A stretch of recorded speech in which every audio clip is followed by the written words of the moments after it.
ও ভাই, জি ভাই। কি করতেছেন ভাই এখানে?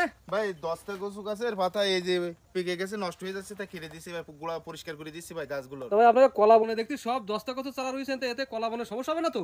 ভাই এই কলার তো কোনো সমস্যাই হবে না, প্লাস এই 10টা কচু যদি আপনি লাগান, ঠিক আছে, তাহলে এই 10টা কচু থেকে অনেক টাকা উপার্জন করতে পারবেন। আমি এবছর ভাই, এই বছর আমি 10টা কচু থেকে এ সাইডে ফাঁকা ফাঁকা দেখা যাচ্ছে না ভাই, হ্যাঁ, হ্যাঁ, হ্যাঁ। এগুলো সব উঠানো হয়ে গেছে আমার, বুঝছেন।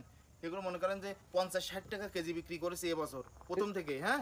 আর এগুলো রাখা আছে, এগুলো মনে করেন বীজ বীজ তৈরি হবে, এই জন্য আর কি রাখা আছে, সামনে বছরের জন্য রেখে দিয়েছি আমি, বুঝছেন ভাই। তাই তো আপনি কলাও লাভ করতেছেন, কচুও লাভ করতেছেন। ভাই কৃষি কাজ করি আমরা, যদি মাথায় বুদ্ধি খাটিয়ে মনে করেন এখানে যে কলা ক্ষেত করেছি না, এই কলা ক্ষেতের ভিতরে যদি কোনো কিছু চাষ করা যায়, সেটা আমাদের বোনাস ফসল, বুঝতে পেরেছেন। এখানে তো এই যে 10টা কচু চাষ করলে তো আর কলার কোনো ক্ষতি হচ্ছে না, হচ্ছে। না, তাহলে আমরা যদি এর ভিতরে থেকে আলাদা একটি ফসল চাষ করতে পারি, সেটা কিন্তু আমাদের জন্য অনেক ভালো।